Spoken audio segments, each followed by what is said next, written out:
In 13 days, two nations almost came into a verge of a nuclear war that could have killed many. One day, Khrushchev notices Turkey, where President Kennedy had planted missiles a few months back. He decides to secretly deploy weapons to Cuba so he can negotiate with President Kennedy for the removal of missiles in Turkey and never invade Cuba again. Khrushchev goes to Fidel Castro, the Prime Minister of Cuba, to ask if he can put missiles in Cuba. After a lot of thinking, Castro agrees with Khrushchev, allowing him to put missiles. Khrushchev orders his army to dress as towards the Cuban military. The missiles and warheads slowly start to come in at night to stay out of sight from the U.S. Unfortunately for the Soviet Union, the U-2 spy plane was flying over Cuba while they were unloading all the cargo. Pictures from the U-2 spy plane were sent right away to President Kennedy, and he was very furious because Khrushchev had told Kennedy that they were to prevent an invasion from the U.S. and did not include missiles. President Kennedy has to think of something fast before they attack Florida. He calls up a meeting with multiple members known as the Executive Committee of National Security Control, EXCOM. They came up with three solutions. 1. A compromise. 2. A blockade around Cuba. And 3. An airstrike followed by an invasion. President Kennedy didn't really like this third solution because it was going to start a nuclear war. So they stuck with the first solution of a compromise and the second solution of a blockade. Khrushchev starts to notice some very strange activities in the U.S. Later, he finds out that the U.S. has discovered the missiles in Cuba. U.S. also lets Khrushchev know that there's a live telecast from Kennedy on October 22nd. Good evening, my fellow citizens. This government, as promised, has maintained the closest surveillance of the Soviet military buildup on the island of Cuba. Within the past week, unmistakable evidence has established the fact that a series of offensive missile sites is now in preparation on that imprisoned island. The purpose of these bases can be none other than to provide a nuclear strike capability against the Western Hemisphere. Upon receiving the first preliminary hard information of this nature, last Tuesday morning at 9 a.m., I directed that our surveillance be stepped up. And having now confirmed and completed our evaluation of the evidence and our decision on a course of action, this government feels obliged to report this new crisis to you in fullest detail. The characteristic of these new missile sites indicate two distinct types of installations.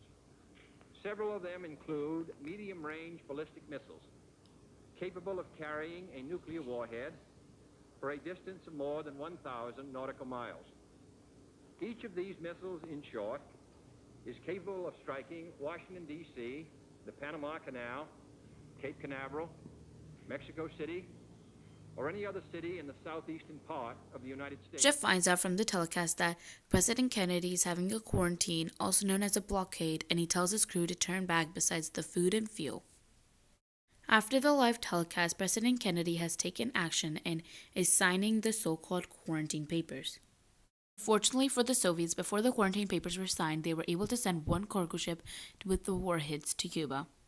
Now the Soviet missiles are ready to launch with their warheads ready to go.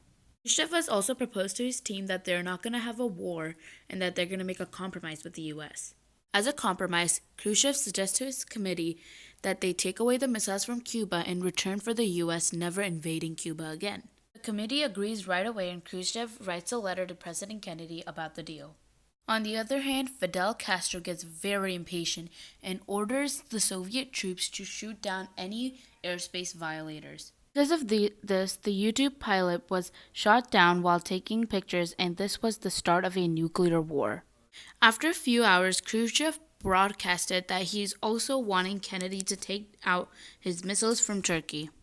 While near Cuba, the U.S. ships are using depth charges to bring the Soviet submarines up, but the crew thought a war had started.